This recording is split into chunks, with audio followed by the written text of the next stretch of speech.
Hello my dear students, നമ്മുടെ corporate regulation 10ാമത്തെ സെഷനിലേക്ക് എല്ലാവർക്കും സ്വാഗതം. നമ്മൾ ഇന്ന് ഡിസ്കസ് ചെയ്യാൻ പോകുന്നത് കമ്പനിയുടെ പ്രോസ്പെക്ടസിനെ കുറിച്ചിട്ടാണ്. അതായത് നമുക്കിപ്പോൾ ഒരു സാധാരണ പ്രോസ്പെക്ടസ് പറയാറില്ലേ, ഇപ്പം ലൈക്ക് ഇപ്പം നിങ്ങളൊക്കെ ഒരു കോഴ്സിന് ജോയിൻ ചെയ്യാനായിട്ട് പോവുകയാണെങ്കിൽ ആ കോഴ്സിനെ കുറിച്ചുള്ള പ്രോസ്പെക്ടസ്, ആ പ്രോസ്പെക്ടസ് നമ്മൾ വായിച്ച് നോക്കി കഴിയുമ്പോൾ നമുക്ക് ആ കോഴ്സിന് ജോയിൻ ചെയ്യണോ ഇല്ലയോ എന്നൊക്കെയുള്ള കാര്യങ്ങൾ നമുക്ക് തീരുമാനിക്കാം. ആ യൂണിവേഴ്സിറ്റി അല്ലെങ്കിൽ കോളേജ് ഏതാണ്, അതിനെക്കുറിച്ചുള്ള ഡീറ്റെയിൽസ്, നമ്മുടെ കോഴ്സിൻ്റെ ഡീറ്റെയിൽസ് എല്ലാം ആ പ്രോസ്പെക്ടസിൽ ഉണ്ടാവും. അപ്പോൾ അതുപോലത്തെ ഒരു സംഭവമാണ് പ്രോസ്പെക്ടസ് ഇവിടെ കമ്പനിയുടെ.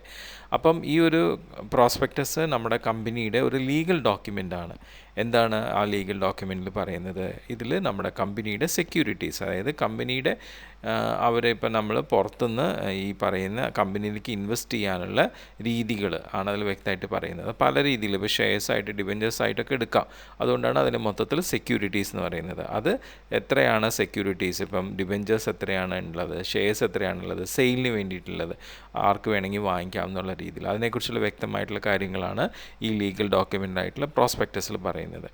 അപ്പം അത് മാത്രമല്ല, ഈ പ്രോസ്പെക്ടസിൽ കമ്പനിയുടെ ഓപ്പറേഷൻസ്, എങ്ങനെയാണ് കമ്പനി ഓപ്പറേറ്റ് ചെയ്ത് പോകുന്നത്, ഈ സെക്യൂരിറ്റിയുടെ പർപ്പസ് എന്താണ്, ഇതെല്ലാം വ്യക്തമാക്കി പറഞ്ഞിട്ടുണ്ടാവും. സോ ദാറ്റ് ഒരു ഷെയർ എടുക്കാൻ പോകുന്ന ഒരാൾക്കോ ഒരു ഡിബെഞ്ചർ എടുക്കാൻ പോകുന്ന ആൾക്കോ തീർച്ചയായിട്ടും ഒരു കമ്പനിയുടെ പ്രോസ്പെക്ടസ് മനസ്സിലാക്കി അത് വിലയിരുത്തിയിട്ട് അതിൽ ഡിബെഞ്ചേഴ്സ് എടുക്കണോ, ഷെയർസ് എടുക്കണോ, എത്ര ഷെയർസ് എടുക്കണം, എത്ര ഡിബെഞ്ചേഴ്സ് എടുക്കണം എന്നൊക്കെ കാര്യങ്ങൾ തീരുമാനിക്കാം. ഓക്കെ, അപ്പോൾ അതിന് വേണ്ടിയിട്ടാണ് നമ്മൾ പ്രോസ്പെക്ടസ് ഫോം ചെയ്യുന്നത്. ഇപ്പം നമുക്കൊരു കമ്പനിയുടെ ഡോക്യുമെൻറ്റിനെ പ്രോസ്പെക്ടസ് ആയിട്ട് പറയാൻ പറ്റണമെങ്കിൽ ഈ പറഞ്ഞ കാര്യങ്ങളൊക്കെ സാറ്റിസ്ഫൈഡ് ആവണം. ഓക്കെ, ഇതിൽ ഇപ്പോൾ കമ്പനിയിൽ ഈ ഒരു പ്രോസ്പെക്ടസിൽ പബ്ലിക് ഷെയർ അല്ലെങ്കിൽ ഡിബെഞ്ചേഴ്സിനെ ഇൻവൈറ്റ് ചെയ്യുന്ന ഒരു ഡോക്യുമെൻ്റ് ആയിരിക്കണം. ഓക്കെ, ഡെപ്പോസിറ്റ്സ് ഇൻവൈറ്റ് ചെയ്യുന്ന ഡോക്യുമെൻ്റ് ആയിരിക്കണം. പിന്നെ ഇൻവിറ്റേഷൻ പബ്ലിക്സിന് വേണ്ടിയിട്ട് ഫോം ചെയ്തതായിരിക്കണം. ഇൻവിറ്റേഷൻ കമ്പനി തന്നെ നേരിട്ടോ അല്ലെങ്കിൽ കമ്പനിയുടെ ബിഹാഫോ ഫോം ചെയ്യുന്നതായിരിക്കണം. പിന്നെ ഈ ഇൻവിറ്റേഷൻ ഷെയർ, ഡിബെഞ്ചേഴ്സ്, ഏതെങ്കിലും വേറുള്ള ഇൻവെസ്റ്റ്മെൻറ്റ് ഇൻസ്ട്രുമെൻറ്റ്സിന് റിലേറ്റഡ് ആയിട്ടുള്ള ഇൻവിറ്റേഷൻ ആയിരിക്കണം.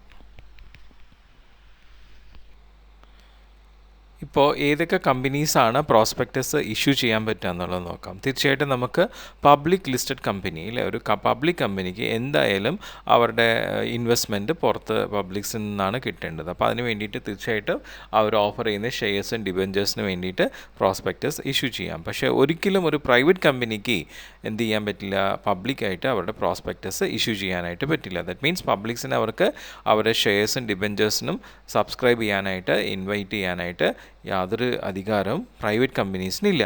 പക്ഷേ ഈ പറയുന്ന പ്രൈവറ്റ് കമ്പനി പബ്ലിക് കമ്പനിയായിട്ട് കൺവേർട്ട് ചെയ്യപ്പെടുകയാണെങ്കിൽ അവർക്ക് തീർച്ചയായിട്ടും എന്ത് ചെയ്യാം, അവരുടെ ഈ പറയുന്ന ഷെയർസിന് വേണ്ടിയിട്ട്, അവർ ഓഫർ ചെയ്യുന്ന ഷെയർസ് ആൻഡ് ഡിബെഞ്ചേഴ്സിന് വേണ്ടിയിട്ട് പബ്ലിക്സിനെ പ്രോസ്പെക്ടസ് ഇഷ്യൂ ചെയ്തിട്ട് ഇൻവൈറ്റ് ചെയ്യാം. ഓക്കെ, സോ അങ്ങനെയാണ് നമ്മളുടെ പ്രോസ്പെക്ടസ് കമ്പനീസ് ഇഷ്യൂ ചെയ്യുന്നത്. ഇനി നമ്മളുടെ പ്രോസ്പെക്ടസിന് റൂൾസ്, ഇഷ്യൂ ചെയ്യാനുള്ള റൂൾസ് എന്തൊക്കെയാണെന്ന് നോക്കാം. അപ്പോൾ എപ്പോഴും നമ്മൾ ഈ പബ്ലിക് കമ്പനിക്ക് മാത്രമേ എന്ത് ചെയ്യാൻ പറ്റുള്ളൂ, ഈ പറയുന്ന പ്രോസ്പെക്ടസ് ഇഷ്യൂ ചെയ്യാനുള്ള അധികാരമുള്ളൂ എന്ന് പറഞ്ഞു. അപ്പോൾ അങ്ങനെയുള്ള പബ്ലിക് കമ്പനീസ് പ്രോസ്പെക്ടസ് ഫോം ചെയ്ത് കഴിയുമ്പോൾ ആദ്യം അതിൻ്റെ ഒരു കോപ്പി എല്ലാ ഡയറക്ടേഴ്സും, അതിൻ്റെ പ്രൊപ്പോസ്ഡ് ഡയറക്ടറും, അതിൻ്റെ ഓതറൈസ്ഡ് അറ്റോർണി, അതിൻ്റെ ലീഗലായിട്ടുള്ള അതോറിറ്റി, ആ കമ്പനിയുടെ, അവരെല്ലാവരും കൂടി സൈൻ ചെയ്തിട്ട് നമ്മളുടെ രജിസ്ട്രാർ എടുത്ത് ഫയൽ ചെയ്യണം. ഓക്കെ, അത് പബ്ലിക്കിന് ഇഷ്യൂ ചെയ്യുന്നതിന് മുമ്പായിട്ട് രജിസ്ട്രാർ എന്ത് ചെയ്യുന്നുണ്ടാവും, ആ രജിസ്റ്റേർഡ് ആയിട്ടുള്ള പ്രോസ്പെക്ടസ് സെക്ഷൻ 26 പ്രകാരം എല്ലാം കൃത്യമായിട്ട് ആ സെക്ഷൻ പറയുന്ന കാര്യങ്ങളൊക്കെ പാലിച്ചിട്ടുണ്ടോ എന്നുള്ളത് നോക്കിയിട്ട് എല്ലാ വ്യക്തികളും, അതിൽ സൈൻ ചെയ്തിട്ടുള്ള എല്ലാ വ്യക്തികളുടെയും അനുവാദത്തോടു കൂടിയിട്ടായിരിക്കും ആ പ്രോസ്പെക്ടസ് ഇഷ്യൂ ചെയ്യാനായിട്ട് സാങ്ഷൻ കൊടുക്കുക. അപ്പം ഒരു പ്രോസ്പെക്ടസ് 90 ദിവസം, അതിൻ്റെ രജിസ്ട്രേഷന് വേണ്ടിയിട്ട് 90 ദിവസം വരെ ചിലപ്പോൾ എടുക്കാം. അപ്പം രജിസ്ട്രേഷൻ്റെ ആപ്ലിക്കേഷൻ, ഈ പറഞ്ഞ കാര്യങ്ങൾ നമ്മൾ രജിസ്ട്രാറുടെ അടുത്ത് കൊടുക്കുമ്പോൾ അതിൽ സൈൻ ചെയ്യുന്ന എല്ലാ നമ്മുടെ അതോറിറ്റീസ് കൂടാതെ ഈ പ്രോസ്പെക്ടസിൽ അതിൻ്റെ എക്സ്പേർട്സ് ഉണ്ടാവും, എക്കണോമിക്കൽ എക്സ്പേർട്സ് ഉണ്ടാവും. അവരുടെ കൺസേൺ, അവരുടെ അനുവാദത്തിൻ്റെ ഒരു ലെറ്ററും ഇതിൻ്റെ കൂടെ ഫോം ചെയ്യേണ്ടതാണ്. അപ്പോൾ ഈ പ്രോസ്പെക്ടസ് രജിസ്റ്റർ ചെയ്യാനായിട്ട് കൊടുക്കുന്ന സമയത്ത് നമ്മൾ അതിൻ്റെ കൂടെ വേറെ കുറേ ഡോക്യുമെൻറ്റ്സ് വെക്കണമെന്ന് പറഞ്ഞല്ലോ. അതിൽ വെക്കേണ്ട വേറൊരു ഡോക്യുമെൻ്റ് എന്താണെന്ന് വെച്ച് കഴിഞ്ഞാൽ, നമ്മൾ ഈ പറയുന്ന മാനേജറൽ പേഴ്സൺസ്, ഈ പ്രോസ്പെക്ടസ് ഉണ്ടാക്കാൻ വേണ്ടിയിട്ട് അപ്പോയിൻ്റ് ചെയ്ത മാനേജർ പേഴ്സൺസ്, അവരുടെ കോൺട്രാക്റ്റ്, അവരുടെ റെമ്യൂണറേഷൻ ഡീറ്റെയിൽസ്, അതിൻ്റെ കോപ്പി, പിന്നെ ഈ ഒരു പ്രോസ്പെക്ടസ് ഫോം ചെയ്യാനുള്ള കമ്പനിയുടെ മെറ്റീരിയൽ കോൺട്രാക്റ്റ്, അതിൻ്റെ കോപ്പി, പിന്നെ അഡ്ജസ്റ്റ്മെൻറ്റ്സ് എന്തെങ്കിലും നടത്തുന്നതിന് റിട്ടേൺ സ്റ്റേറ്റ്മെൻറ്റ്, അത് ഓഡിറ്റേഴ്സ്, അക്കൗണ്ടൻസ്, അവരുടെ റിപ്പോർട്ട്സ് അവർ പ്രോസ്പെക്ടസിൻ്റെ ഡേറ്റിന് മുമ്പായി തന്നെ ഫോം ചെയ്യണം. പിന്നെ ഈ auditors, legal advisers, attorney, solicitor, banker, broker, ഇവരുടെയൊക്കെ അനുവാദത്തിൻ്റെ ലെറ്റേഴ്സ്, പിന്നെ പ്രോസ്പെക്ടസിൻ്റെ ഡേറ്റ്, എന്നാണ് ഇത് നമ്മൾ പബ്ലിഷ് ചെയ്യേണ്ടതെന്നുള്ളതിൻ്റെ ഡേറ്റിങ്, പിന്നെ അത് ഇഷ്യൂ ചെയ്ത് നമ്മുടെ കമ്പനിയുടെ ബിഹാഫായിട്ട് ഇഷ്യൂ ചെയ്യുമ്പോൾ കമ്പനിയുടെ ഏത് ഡേറ്റിലാണ് ഇത് ഇഷ്യൂ ചെയ്യേണ്ടത്, അങ്ങനെയൊക്കെയുള്ള കാര്യങ്ങളെക്കുറിച്ചുള്ള കൃത്യമായിട്ടുള്ള കാര്യങ്ങൾ അവിടെ വ്യക്തമാക്കിയിരിക്കണം. പിന്നെ ഒരു അപ്ലിക്കേഷൻ നമുക്ക് ഈ പറയുന്ന പ്രോസ്പെക്ടസ് എൻ്റെ ഒരു കോപ്പി പബ്ലിക്സിന് ഇഷ്യൂ ചെയ്യുന്നതിന് ഒരു അപ്ലിക്കേഷൻ, അതിൽ എന്തൊക്കെ ഷെയർസ് ആൻഡ് ഡിബെഞ്ചേഴ്സാണ് നമ്മൾ കൊടുക്കാൻ പോകുന്നതെന്നുള്ള കാര്യങ്ങൾ വ്യക്തമായിരിക്കണം. ഓക്കെ, അപ്പോൾ ആ രീതിയിലാണ്. പിന്നെ ഇപ്പം സപ്പോസ് ഒരു പ്രോസ്പെക്ടസ് നമ്മൾ രജിസ്റ്റർ ചെയ്യാതെ ആണ് ഇഷ്യൂ ചെയ്യുന്നുണ്ടെങ്കിൽ അത് പണിഷബിളാണ്. ഏതെങ്കിലും ഒരു പ്രോസ്പെക്ടസ് ഇതുപോലെ നമ്മളുടെ രജിസ്റ്റർ ചെയ്യാതെ ഇഷ്യൂ ചെയ്ത് കഴിഞ്ഞാൽ അതിന് ഫൈൻ ഉണ്ടാവും. ഓക്കെ, 50,000 വരെ ഫൈൻ വരാം. അത് ചിലപ്പോൾ 3 lakhs വരെ എക്സ്റ്റെൻഡ് ചെയ്യാം. ഇനി ഈ പറയുന്ന കമ്പനിയുടെ അതോറിറ്റീസ് ഇതിന് നോൺ രജിസ്ട്രേഷന് വേണ്ടിയിട്ട് അതിന് ഭാഗമായിട്ട് നിൽക്കുകയാണെങ്കിൽ അവരും ഇൻഡിവിജ്വലി പണിഷബിളാണ്. അവർക്ക് ഇംപ്രസ്മെൻറ്റ് വരെ വരാനുള്ള സാധ്യത ഉണ്ട്. ഒരു കമ്പനിയുടെ പ്രോസ്പെക്ടസ് അത് രജിസ്റ്റർ ചെയ്യാതെയാണ് പബ്ലിഷ് ചെയ്യപ്പെടുന്നുണ്ടെങ്കിൽ അതിൻ്റെ അതോറിറ്റീസിനും ലീഗലായിട്ടുള്ള പെനാൽറ്റീസ് കൊടുക്കേണ്ടി വരും. ചിലപ്പോൾ ഇംപ്രിസൺമെൻറ്റ് 3 വർഷം വരെ ഉണ്ടാവാം, വിത്ത് ഫൈൻ 50,000 തൊട്ട് 3 lakhs വരെ എക്സ്റ്റെൻഡ് ആവാം. ചിലപ്പോൾ ഇംപ്രിസൺമെൻറ്റും ഫൈനും ഒന്നിച്ചുണ്ടാവാം. പിന്നെ വൺസ് ഈ പറഞ്ഞ കമ്പനിയുടെ പ്രോസ്പെക്ടസ് രജിസ്ട്രേഷനൊക്കെ കഴിഞ്ഞ് കഴിഞ്ഞാൽ പിന്നെ അതിനെ പബ്ലിഷ് ചെയ്യാനുള്ള അഡ്വർടൈസ്മെൻറ്റ്സ് നടത്താം. ആ അഡ്വർടൈസ്മെൻറ്റ്സിൽ നമ്മൾ ഈ കമ്പനിയുടെ പ്രോസ്പെക്ടസ് പബ്ലിഷ് ചെയ്യാൻ വേണ്ടിയിട്ടാണ് അഡ്വർടൈസ്മെൻറ്റ് ചെയ്യുന്നത്.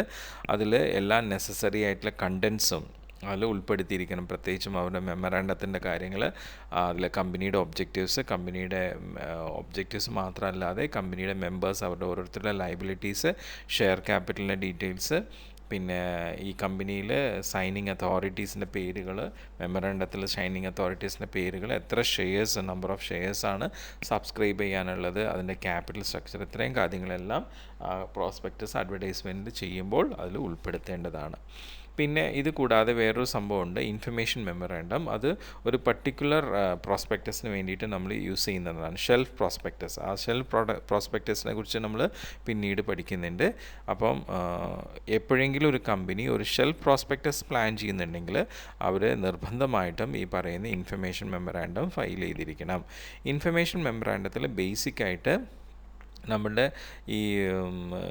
ഈ പ്രോസ്പെക്ടസിൽ നമ്മൾ ഇപ്പം സാധാരണ നമ്മൾ ഷെയർസ് ആൻഡ് ഡിബെഞ്ചേഴ്സിൻ്റെ കാര്യങ്ങളായിരിക്കുമല്ലോ പറയുന്നത്.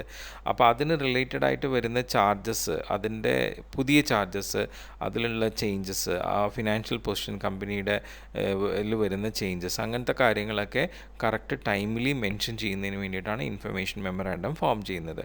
അപ്പം ഇപ്പം ഒരു സമയത്ത് കമ്പനി ഓൾറെഡി അവരുടെ സെക്യൂരിറ്റീസ് പ്രോസ്പെക്ടസ് വഴി ഓഫർ ചെയ്തു ഫസ്റ്റായിട്ട്. ഓക്കെ, പക്ഷേ അത് പിന്നീട് അതിൽ ചില ചാർജസിൻ്റെ കാര്യങ്ങൾ ചേഞ്ചസ് വരുത്തിയിട്ടുണ്ടെങ്കിൽ അത് മെൻഷൻ ചെയ്യാൻ വേണ്ടിയിട്ടാണ് ഇൻഫർമേഷൻ മെമ്മറാണ്ടം ഫോം ചെയ്യുന്നത്. ഇപ്പോൾ ഈ ഇൻഫർമേഷൻ മെമ്മറാണ്ടത്തിൽ നമ്മൾ ഇപ്പോൾ ഷെയർസോ ഡിബെഞ്ചേഴ്സോ എടുക്കുമ്പോൾ അതിൽ വരുന്ന ചാർജസിൻ്റെ മാറ്റങ്ങളുണ്ടെങ്കിൽ അത് കാണിക്കാൻ വേണ്ടിയിട്ടാണ് ഇൻഫർമേഷൻ മെമ്മറാണ്ടം ഫോം ചെയ്യുന്നതെന്ന് നമ്മൾ പറഞ്ഞു. ഇപ്പോൾ ഓൾറെഡി ഒരു കമ്പനിയുടെ പ്രോസ്പെക്ടസ് ഇഷ്യൂ ചെയ്ത് കഴിഞ്ഞു. അപ്പോൾ സബ്സ്ക്രൈബേഴ്സ് അവരുടെ ഇപ്പം കമ്പനിയുടെ ഷെയർസോ ഡിബെഞ്ചേഴ്സോ സബ്സ്ക്രൈബ് ചെയ്ത് കഴിഞ്ഞു. പക്ഷേ പിന്നീടാണ് ഈ പറയുന്ന ഇൻഫർമേഷൻ മെമ്മറാണ്ടത്തിൽ അതിൻ്റെ ചാർജസ് മാറിയിട്ടുള്ള കാര്യം അറിയപ്പെടുന്നുണ്ടെങ്കിൽ അപ്പോൾ ആ സബ്സ്ക്രൈബേഴ്സിന് എന്ത് ചെയ്യാം, അവരുടെ അപ്ലിക്കേഷൻ, ഈ ഷെയർസ് ഡിബെഞ്ചേഴ്സിന് വേണ്ടി സബ്സ്ക്രൈബ് ചെയ്ത അപ്ലിക്കേഷൻസ് വിത്ഡ്രോ ചെയ്യാം. ഓക്കെ, അപ്പോൾ അവരുടെ മണി തീർച്ചയായിട്ടും എന്ത് ചെയ്യണം, റിട്ടേൺ ചെയ്യണം. അപ്പോൾ അതാണ് പറയുന്നത്, ഈ പറയുന്ന ഇൻഫർമേഷൻ മെമ്മറാൻഡം എന്തെങ്കിലും ചാർജസിൽ ചേഞ്ചസ് വന്നിട്ടുണ്ടെങ്കിൽ അത് ഇൻ അഡ്വാൻസ് തന്നെ ആ പ്രോസ്പെക്ടസ് ഇഷ്യൂ ചെയ്യുന്നതിന് മുമ്പായിട്ട് തന്നെ അത് പബ്ലിഷ് ചെയ്യണം. ഓക്കെ.